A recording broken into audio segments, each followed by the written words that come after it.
This channel does not promote any violent, harmful, or illegal activities. All content provided by this channel is meant for an educational purpose only. বাংলার এই জেলা যেন জঙ্গি টিমের ঘাঁটি। আব্বাস আর মনিরুল গ্রেপ্তার হওয়ার পর ইতিমধ্যেই যথেষ্ট চাঞ্চল্য তৈরি হয়েছে। তার মধ্যেই কেরল থেকে গ্রেপ্তার করা হয়েছে সাদ রাডিকে, যার ভোটার কার্ড রয়েছে মুর্শিদাবাদে। এদের প্রত্যেকের সঙ্গে বাংলাদেশের নিষিদ্ধ জঙ্গি সংগঠন আনসারুল্লাহ বাংলা টিমের যোগ রয়েছে বলে সন্দেহ গোয়েন্দাদের।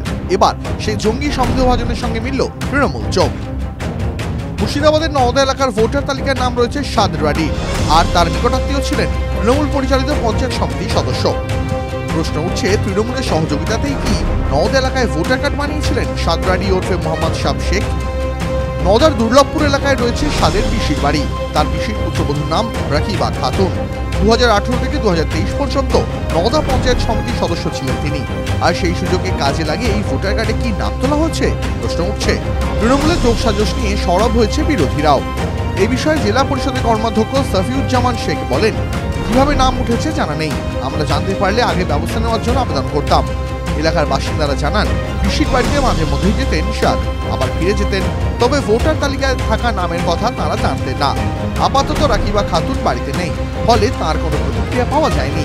তবে তিনি বর্তমানে তৃণমূলের সদস্য নন বলেই দাবি স্থানীয় বাসিন্দাদের। তৎপরতার সঙ্গে পুরো বিষয়টি তদন্ত করে দেখা উচিত দাবি করেছে বিজেপি। বিজেপি নেতা বলেন, সব দলের নেতাদের নিয়ে তদন্ত হওয়া উচিত, কারা আশ্রয় দিচ্ছে তা খুঁজে বার করা উচিত। TV9 Bangla digital.